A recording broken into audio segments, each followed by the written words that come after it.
Today we'll be discussing the U.S. Open, especially the U.S. Open men's final. It was looking like it was going to be a routine match until it wasn't. It became a 5-set barn burner. We'll talk about the stats from that match and what made that match super interesting that allowed Nadal to overcome Medvedev, one of the younger players in the game who's played fantastic on the hard courts this summer. We also wanted to cover the rest of the stats from the second week, quarterfinals, semifinals, and who was able to make a difference and who was left out. We know some of the big three were injured and weren't able to move on. But the focus of today's episode will be definitely Rafael Nadal, due to his amazing feat of making 19 majors, one back of Roger Federer. And my name is Ben. I'm Matt. And why don't you start us out with the stat of the day? All right, stat of the day. So there's so many different stats to go through, but I think the one that best describes, especially in the men's final, is looking at the distance stat. So it's one that we typically don't talk about as much, but it definitely stood out. And so the U.S. Open, they have, and this isn't in all ATP matches, I can never find all the numbers, but for the U.S. Open, they track it. It's the distance covered per point. So Nadal covered 64.2 feet per point, and Daniil Medvedev covered 60.3 feet per point. So overall, over the course of a lot of points played, about 300-ish points played, Nadal covered nearly 22,000 feet, and Medvedev covered almost 21,000 feet. So this was a crazy, grinded-out match. They were covering the entire court, and if you were able to even watch part of it, you would definitely see this with extremely long rallies, especially Nadal playing great defense, but also Medvedev being all over the court. And we'll talk about in a bit how he was able to change some tactics and get to the net. But just to give you some perspective, so Federer and Dimitrov, we'll talk about their 5-set match in the quarterfinals. They also win 5 sets, just like Medvedev and Nadal, but they're both covered distance. Total distance covered was about 11,000 or 10,500 feet for Federer, and Dimitrov almost 11,000 feet. So Nadal and Medvedev almost doubled those numbers. And you could see it. Distance covered per point was about 38, a far cry from the 60 that Medvedev and 64 feet that Nadal were covering. Different game styles, different opponents, but it led to a very interesting match. So Matt, why don't you talk to us about that match, especially as a Nadal fan? What were your thoughts? And also, what are some statistics that stood out? Sure. Well, I think to start off with that stat of the day, I think that just kind of is a testament to the work ethic that Nadal shows on the court. I mean, obviously, the guy will chase after every ball that he can. And you see that, right, in the amount of running that he does. The guy's 33 years old, and he's still running around the court more than these other players. But obviously Medvedev and his crazy comeback bid, also moving in throughout the court, trying to keep points alive and trying to stay in the match, and he did that, right?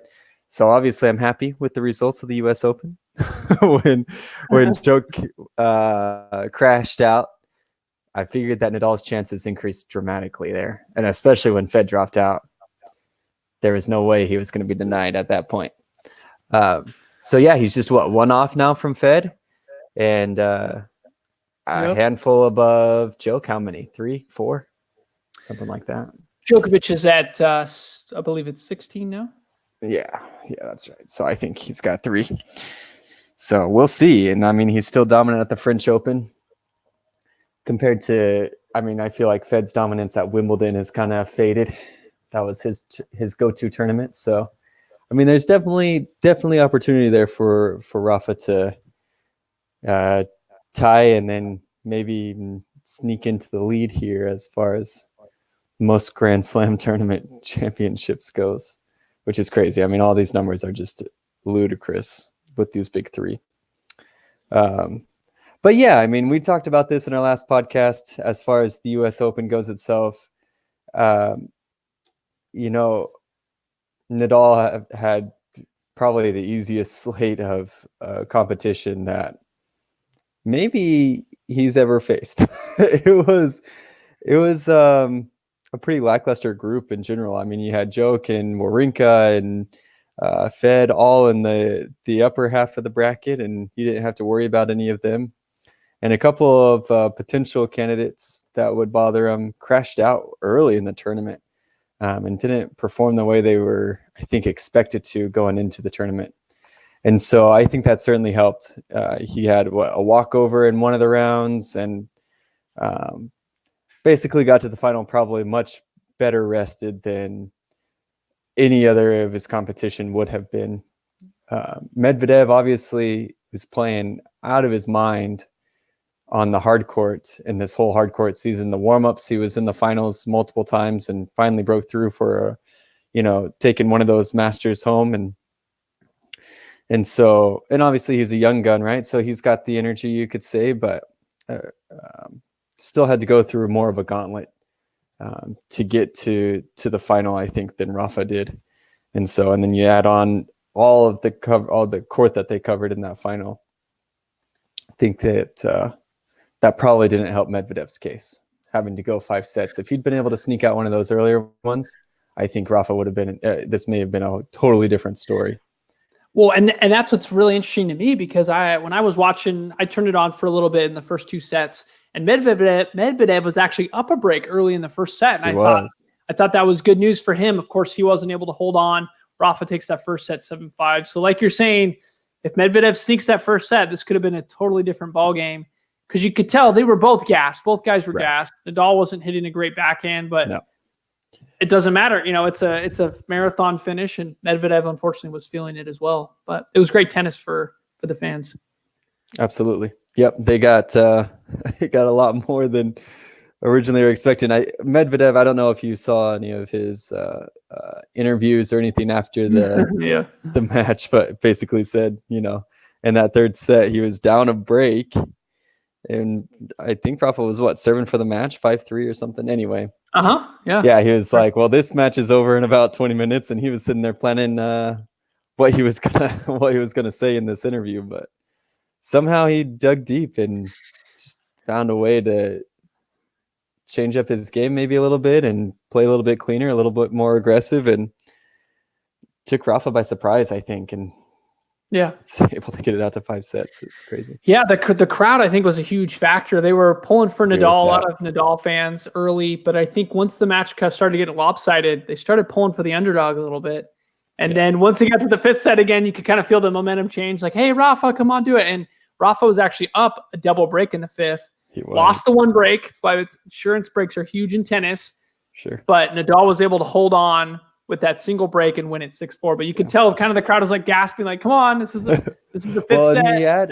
Medvedev had a break point chance in that. He did, yeah, that final game that was served out. He could have brought it even. Yeah, but I agree. They were shouting at the end there, which is interesting, right? Because Medvedev in that first match really, I would say, got the crowd against him. He grabbed the towel from the ball boy and threw it on the ground and flipped off the crowd and got a bunch of boos, and then was pretty snarky in his after match interview.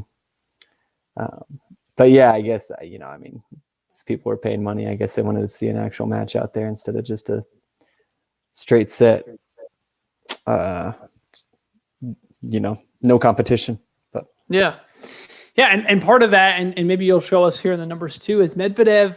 He started to realize that going to net was very effective against Nadal. Any of the long rallies, he couldn't really find the winners to expose Nadal. But when he went to the net, he was able to put it away. Nadal actually will look at it as well. I was surprised about the number of net points both guys had.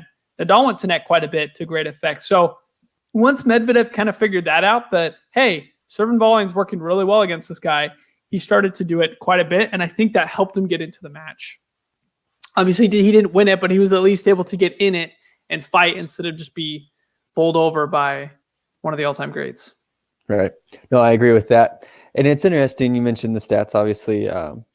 We'll get into those a little bit. I like to, in sets like this or matches like this that go 5 sets, kind of break it down between the sets individually, because they really do tell a different story. Nadal took the first 2 sets, obviously, and if you look at the stats for just those 2 sets, he was pretty dominant in having the better stats. He had 10% better win percentage on his first serve, and like a 15% better win percentage on his second serve. So he was dominant compared to Medvedev, and so he was at 76 and 63% respectively for those two. And so it's just very clear he was in control in those first two sets, and put them away and took care of business. And then you move on to the third and fourth sets, and the statistical dominance shifts over to Medvedev in a big way. And they play, so Medvedev, they both had about the same percentage of first serves in, so about 63%. And also their win percentage on that first serve was generally the same in the third and fourth set at around 73, 74%.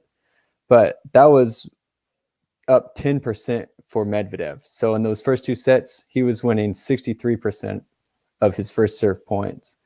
Whereas in those third and fourth sets, he was up to about 73%. So he increased his win percentage on that first serve, which I think really helped him to kind of ease through his games and his service in order to control those sets a little bit better.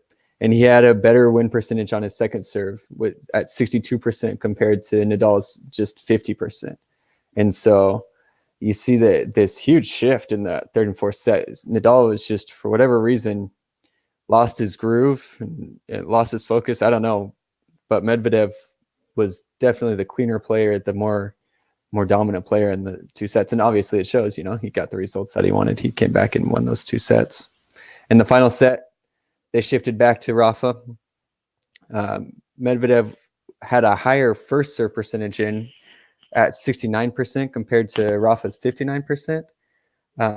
But the win percentage again shifted on that first serve. So Medvedev went back to winning just 56% of the points that he had his first serve in, whereas Rafa bumped up to 85%. And that's tough to beat when you're winning that. And so, and you can look, one stat that is interesting in that final set, Medvedev was winning 50% of points on his second serve compared to Rafa's just 29%. But when he's winning all of the first serves, it is what it is with that second serve. So, but it is interesting. You see the net points. Medvedev went to the net a bunch, and especially in that final set, they both went to the net a lot. I think they were trying to get those points shorter, kind of trying to get things shorter because they were both just they're just tired. Yeah, they want to finish it. Yeah, but it's interesting, right? You can look at based on these stats per these groups of sets, you can easily identify who won the sets and then who took that critical fifth set. And obviously at the end of the day it went to Nadal, and it's just a matter of a few games, a few inches, but made the difference. Yeah, I thought it was really interesting, like you said, in the fifth set, looking at their different win percentage, right? Nadal was able to win a lot of the first serve points, 85. That's overwhelming. That's better than a Federer at Wimbledon type of stat. But then on the second serve, right, he could barely even win one. 4 out of 14, 29%. And that kind of showed, right? Nadal was able to just be dominant and go up a couple breaks, but then being vulnerable on the second serve, Medvedev was able to find a way back. So it's interesting that you find the holes in the game. And I think Medvedev kind of recognized that too. If he attacked the second serve, he'd win the point. So yeah, it just came down to Nadal got enough first serves in, right, that he was crushing. And looking at the serve speeds as well, I was impressed. He wasn't quite serving as fast as when he first won the US Open, really flattening out his serve in the 120s. But still, some of his fastest serves were around there. And the average serve speed looked like it was in the high teens, like 118, 117, which reminds me of a Federer, Djokovic, if you look at their numbers on the first serve average. Medvedev was still a little bit faster, but not as huge an advantage. I think Nadal's really figured it out. He's gone back to hitting it harder on the hard courts on the serve, and I think that definitely benefited him there. He was able to win some free points. Yep, yeah, I agree with that. He's been, his serve has been. He's changed it up a little bit, and in these past, I don't know, year and a half. His coach has, what's his name? The Spaniard? Moya? Moya, yep. Carlos Yeah, Moya. Moya has really worked with him to get that serve. Yeah, like you said, more aggressive and be able to use as more of a weapon. Because he had a moment there. I think he had just come back from an injury or something, but his serves were hitting like, man, they were like less than 100 miles per hour at some points. Maybe his second serves. He was basically just dropping it in, and on the pro level, it's not going to work for too long. So yeah, he can get away with it on clay a little bit with the kick, right. but on the faster courts, like you're saying, that's not going to work. You're going to lose. Yep. And I think he's figured that out. He's gone back to some of these faster serves. Maybe it's harder on his shoulder and body, but it can also help you keep the points shorter. So you need to balance that, optimize that. So yeah, absolutely. The only other thing I wanted to note, so I really like you're saying, the set-by-set analysis, because it really does show a better kind of story of what happened. But just overall, just to show how razor thin the match was. So 1530 came up with a new kind of metric. So obviously we talk about first serve percentage and then the amount of points that you win percentage on first or second serve. But I was looking for one sort of serve statistic to kind of encapsulate all these numbers. And so if you take into account the first serve in and you multiply it by the first points 1, add it to the second points 1, that gives you a serve ratio, what I like to call it. And so Nadal and Medvedev had almost identical serve ratios. Nadal's was about 1% better. And so I haven't quite figured out as far as, X% better serve ratio leads to a 95% better win rate or something, like trying to guarantee or predict the success of the match. But just from the small amount of data that I parsed, 1%, that's one of the closest that I've seen so far. So almost identical as far as their effectiveness on serve. And so really, again, this one, just like we saw the Wimbledon final, it came down to the smallest of margins. And it was exciting to watch. There was a lot of ebbs and flows in the match, but ultimately Nadal was able to win 4% more points. And really, at the end of the day, all he needed was the last point there, the match point that he was able to convert. And so it was a thrilling match for the fans. They got their money's worth. And now we see Nadal. It's going to be really interesting to see Nadal and Federer as they play together. They're going to be doing the Laver Cup here pretty soon. They'll be teammates. So it'll be interesting to see that. Now only have one major to differentiate the two. But I think it's good for the sport. Again, we have the young gun Medvedev. What is this? Is this his 4th or 5th final in a row on hard court? The guy poor guy is just completely gassed, but he's he's playing amazing tennis. He almost can't lose on the hard court, and he almost didn't lose to Nadal. If he had maybe kept the first serve or kept the first set, kept the lead in that first set. But either way, it turned out to be one for the ages. It was, a few minutes short of the record for the U.S. Open men's final, their length of time. I think the record was like 4 hours and 54 minutes. It was like 4 hours and 50 minutes. So it was getting close. If they had made a tiebreak in the 5th, it surely would have broken the record. So yeah, that's interesting. Amazing. Yeah.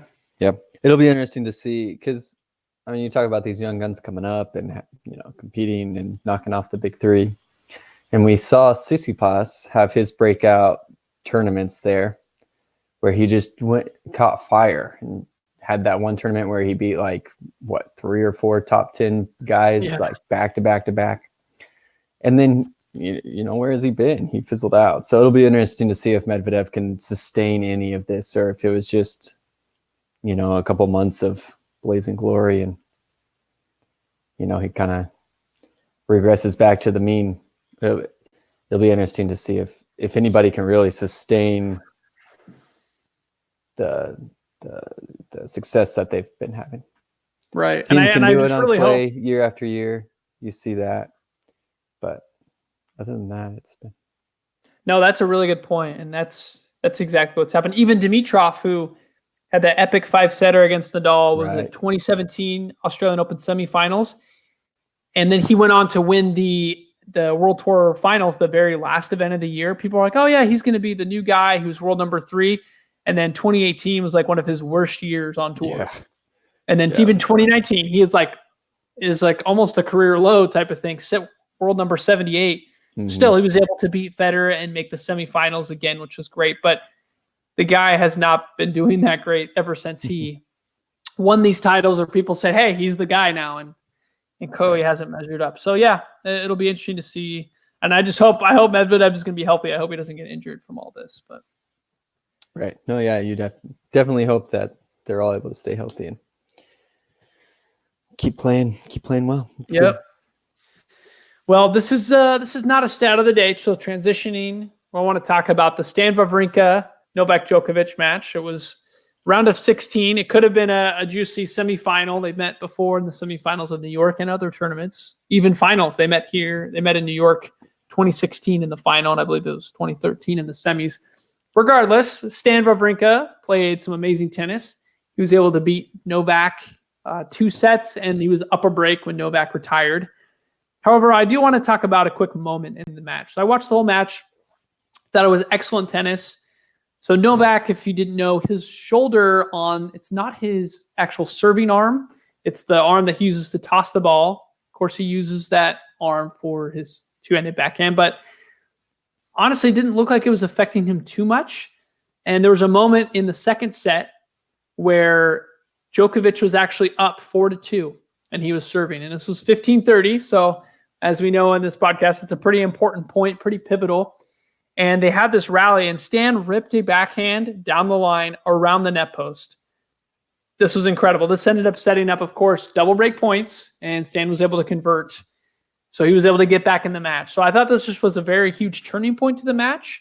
I think had Novak been able to serve that out and maybe even go up a set or to tie Stan in sets, be a set apiece, it could have been a totally different ballgame because Djokovic had struggled earlier in the tournament with the shoulder. But when you're winning, things sometimes work themselves out. And he could have had a couple days of rest to rehab the arm. So I think the match could have been totally different. I think Novak maybe would have stayed in depending on the pain levels. Can't predict, obviously, what pain levels he was feeling. But he only retired once he was down 2 sets in a break. And so I think this to me was a pivotal moment of the match. Maybe he could have clawed a way back in to beat Stan. So I think this was just showed great, tennis IQ from Stan to recognize the moment, and he seized it. He didn't just wait for Djokovic to miss. Because honestly, Djokovic wasn't missing that much. Stan really had to go for his shots, go for his winners. And he ripped that beautiful backhand on the line. So I was just smiling the whole time, like, that's a perfect point on 15-30 to execute. So just to me, I just wonder if that totally changed the match on its end, because Djokovic was looking to take that second set, but Stan denied him. Yep. That's a good point. I mean, it's important to note that in those 2 sets alone, Djokovic had 35 unforced errors, which is pretty high. For 2 sets, that's pretty high for Djok. So I think he was being impacted in some way from that. And 5 double faults, right? So there was definitely some impact there. But yeah, no, I think you're probably right. I mean, had he maybe been able to take that first set or, at least keep it more competitive, then maybe he would have been there. But Stan was playing incredible tennis on that. Cannot take anything away from him because it was very well played. Yeah, and there were some big points too. The crowd was getting into it. It's not like Djokovic would mishit it right away or anything. Yeah, there's a few unforced errors. Not his cleanest match, but Stan was still taking it to him. Djokovic was playing great defense, and yeah, the crowd was into it. I thought this reminded me of some of the old battles of old, where I guess another stat to throw out there. So Stan Wawrinka was able to keep the record going. So he has a record against Djokovic where he has won at least 2 sets against Djokovic since, I believe, 2013. So they basically played 5 sets, or Stan has won it in fewer sets, in 4 sets, or 3, 2.5, I guess, on this one. So an amazing stat that Stan has against the world number 1. Again, it's kind of a matchup thing. Fed doesn't have that same stat against Djokovic, but Federer seems to own Wawrinka on a non-clay surface. So again, that's kind of where the matchups in tennis come from. Stan Wawrinka, he just seems to have Djokovic's number. He knows how to play the game plan against them, and he executes it usually pretty well. Yeah. Yep, I agree. Helps to have the forehand that Wawrinka has. Yeah. When that thing's popping, it's popping. Right, because everyone talks about his backhand, which is amazing, but to me, his forehand this tournament had played like the forehand of old, and big off of both wings, big serve. He can hit 130. and he can place it pretty well with the aces, which if he's doing that, good luck. It looks like his fastest serve during the match was 135 down both tees, 130 out wide. It's like, I mean, that's tough for anybody, including the best returner, Novak Djokovic. That's hard to handle. That's tough, yep. Yep. And Stan, I guess, due to that, he was able to win 84% of his first serve points. So an excellent number. Djokovic was still able to do pretty well, 70%. Not a bad number. Then second serve, Stan, 56% to Djokovic, 41%. So Stan, again, finding ways to attack the Novak second serve. Yeah. But Novak, I thought it was interesting. He made it to net quite a few times as being kind of sneaky. He won 80% of net points. He went to net 15 times over 2.5 sets. That's pretty decent. And he's doing quite well at the net. Yeah, that's impressive. See him get up there that well. And Joke, I feel like he's high tennis IQ, right? He's good at determining good times to go to the net. Yeah. He's super good with his hands.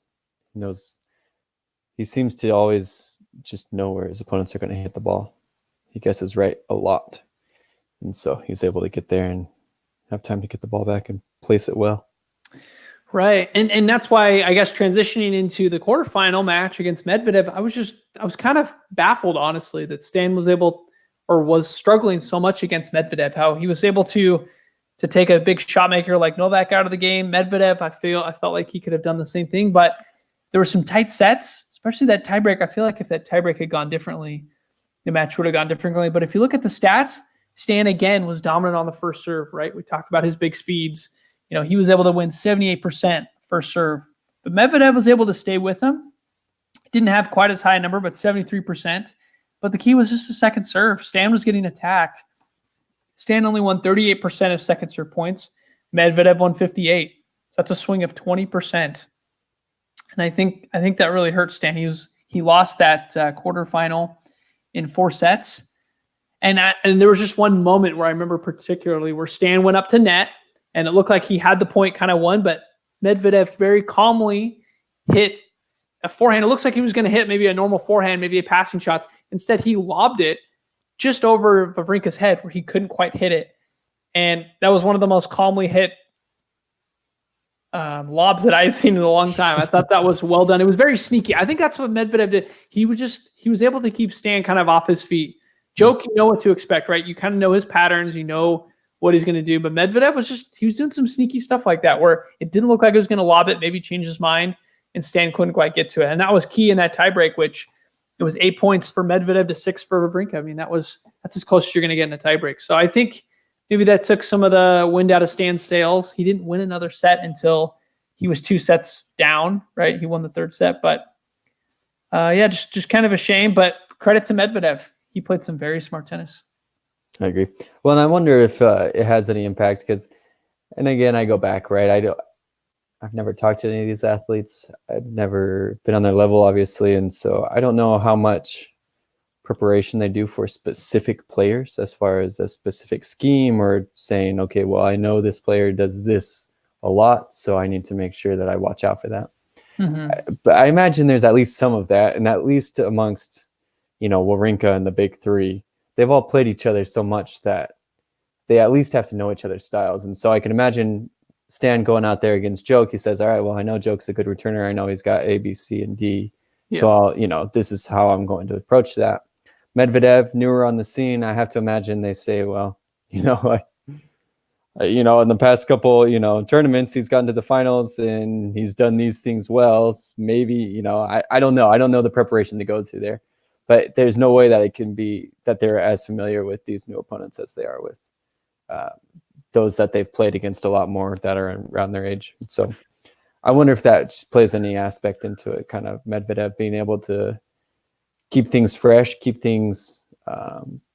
surprises there and kind of keep people off balance in the way that he plays because, he's relatively new to the scene. And so, yeah. I think that's a really good point. And I guess I just didn't realize his variety and his penchant for shot making. But like you're saying, he's newer, more unpredictable guy, I guess you could say. And and maybe harder to prepare for. I mean, Stan and Novak, they're hitting partners. They practice a lot together. They've played each other a lot. There's not really any surprises. I love when Fed talks about that when he plays jokes. He says there's no surprises between us. Medvedev, there might be, right, when a guy's still developing his game. Because that was there were some very tricky points there. I was impressed. Yeah. Let's see. So what's another match we got here? So we can talk about the other quarterfinal match that happened: Roger Federer versus Grigor Dimitrov. I don't know if you have any thoughts about that match before we cover the statistics. I didn't get to see much of it. My only thought was maybe Dimitrov's back. Yeah. let's see. But looking at these numbers, I don't know. It looks like maybe Fed was off his game. But I didn't see much of it, so that's just kind of based on what I'm seeing here from numbers. So you can probably do this better. He had what, minus 21 if the winner to unforced error ratio there. He had 61 unforced errors to 40 winners, whereas Dimitrov was still in the negative as well, but only by 6. So he had 35 winners to his 41 unforced errors. So a little bit cleaner there. He had 20 less unforced errors than Fed had. I have to imagine that plays some aspect into the outcome of the match. Yeah, this was definitely a weird match. I watched all of it, obviously being a Federer fan, and the first set wrapped it up. I was like, oh yeah, this is a pretty routine match. I didn't really notice anything, especially the previous round. I know Fed struggled the first 2 matches to find his game, but the previous couple, he beat Goffin extremely easily, 6-2, 6-2, 6-0 in the 4th round. Yeah. And Dimitrov, right, they've played a lot of times. Federer's never lost. It would have been his 8th win in a row over Dimitrov. So I wasn't very worried, to be honest, going in, but maybe I should have been based on not only how Fed was feeling, but also Dimitrov. He was kind of everywhere. I definitely give him some credit. He fought. He gritted his way out of that or into the second set to win it. Fed just kind of had a momentary lapse in that last service game when he was serving got broken. So I thought that was a little odd, but I said, I'm sure Fed will right the ship, which he did in the 3rd set. But the 4th set was really, really tight. You could tell Fed was struggling a little bit. And then there was one service game that Federer had that lasted like 20-something minutes. And Dimitrov wasn't able to win it, but he was able to have Federer tax his body on that game. So Fed ultimately lost that 4th set. But Dimitrov said afterward, he's like, every point that I had him, every extra point that I had him play on his games were exactly what my game plan was. I wanted him on the court as much as possible. I wanted him to suffer. They're good friends, which is funny. But he wanted an opportunity to win, which he did by making the semifinals. But I think that was kind of a pivotal 4th set. Once he lost it, I knew he was in some trouble. He saw the trainer at the start of the 5th, ended up saying later it was his neck or back area, but he didn't want to take credit away from Dimitrov, so there wasn't much talk. But if we go into the numbers and look at it, I especially want to compare it to his match against Goffin. So like you mentioned, we have the serve numbers, which are interesting. If I look at my little serve ratio numbers, let's see. The difference was about 9% in favor of Dimitrov. So I think statistically enough for it to be worrisome. And the points, the total points won, of course, was really close. Dimitrov only won almost 2% more points than Federer, 5 more points total. So as far as points go, it was pretty razor thin. But if you dive into the numbers, you'll see a bit more. So, like I said, that serve ratio, Dimitrov was just better on that second serve, even by 3%. They were winning the same number of first serve points. So it really did come down to the second serve. And Dimitrov, it was key. He had 8% more first serves in. So he was just able to have more of those first serves in. He was more protected on his service games than Fed. I felt like Fed, especially in the 2nd through 4th and 5th sets, he was just on the defense a lot more. He had to work harder on some of his service games, which is kind of weird seeing that from Federer. And then the break points, abysmal for Federer, 4 of 14, 29%. Dimitrov 5 of 15. So Fed, you could just tell. I mean, he's spraying shots all over the place. There was one shot I remember in particular, which was an amazing shot that Fed hit. It was a nice backhand smash and angled, and I thought, oh yeah, it's gone. And Dimitrov tracks it down, hits a backhand winner up the line, and you could hear the crowd just shocked. I mean, they loved the shot, but it was just Dimitrov was all over the place. He wasn't missing, and he kind of showed, like you said, Dimitrov of old, kind of being an Iron Man, like against Rafa when he had the 5-set loss in Australia. But let's see, looking at other numbers here, we mentioned distance covered, 38 feet per point, which for Federer, that's nothing terrible. He wasn't taxed too much there. I think just he was hitting balls that he would normally make. Let's see, if you compare his match to Goffin, he was winning 83% on first serve points against Dimitrov, only 74. So a little bit less, which I think made him more vulnerable on serve. Second serve, which was weird, he had lower against Goffin. Part of that was he had greater first serve percentage in, so he wasn't hitting as many second serves. But then the key really right here is break points. He won 90% of break points against Goffin, 9 of 10 to 4 of 14 there. So I think this is just one of those days where even if the neck wasn't terribly bad, he just wasn't feeling it. There's definitely some misses there, and Dimitrov didn't miss as much. It was just ultimately, I'm like, is Fed going to grit it out? Is he going to grit it out? But Dimitrov was a wall, and Federer was just hitting some balls he wouldn't normally miss. So Dimitrov was a better man on the day, but the fourth set was the key for Dimitrov in my mind. Yeah, I agree. I mean, I'm looking at the stats for the fifth set. Fed won 1 point off Dimitrov's serve in the fifth set. Yeah, by the fifth it was over. He went up a double break. He went up a double break in the fifth, and Fed was missing even easier balls than I've seen him miss in a long time. So I think the fourth was like he gave it all he could. Right. And then he saw the trainer, and then the fifth he was just done. Physically, I think he was done. Yeah. Yeah. Unfortunately. Yep. He's what, 38? He is 38. That's right. I guess if you can get him to a fifth set and not get you, that's what you were saying. And so that was Krieger's plan, right? To keep him on the court. Yeah, exactly. Keep him on the court, which credit to him, it worked out. But unfortunately, he couldn't get past Medvedev. He got him in straights. So yeah, that's crazy. It's amazing. And then again, looking at the keys in the match, I always think this is interesting. So IBM, they come up with different statistics for what they think based on the matchups of each player and how they're playing are going to be the keys to the match. And they give you 3 keys and then obviously over 5 sets in this case. So 15 opportunities. And Federer was 8 of 15 on his keys for the match. Dimitrov was only 4 out of 15. So I don't think IBM was calculating that how things would go in this match, because Federer was mostly hitting those benchmarks, especially in those first 3 sets. He didn't hit any benchmarks in the latter 2, but I think that just shows again, Dimitrov really did sneak that second set. It was kind of a momentary lapse, and he was able to really snatch that from Roger, because Dimitrov was not playing that great, but 4th and 5th definitely deserved it. Yep. Let's see, what other matches do we got here? So I do just want to briefly mention the Medvedev-Dimitrov match. So it was only straight sets. We were talking about distance per point. Again, poor Medvedev being gassed going in. It was 65 feet per point for Dimitrov and 61 feet per point for Medvedev, for a total of almost 14,000 for Dimitrov and almost 13,000 feet for Medvedev. So this is a 3-set match, right? And they already covered more ground than Federer and Grigor Dimitrov did in their 5-set match. So even though Medvedev won it, looks like straightforward 3 sets, Medvedev again had to work really hard for it. Dimitrov was all over the court, just like against Roger, but this time Medvedev was just too consistent and had the answers again, had the variety.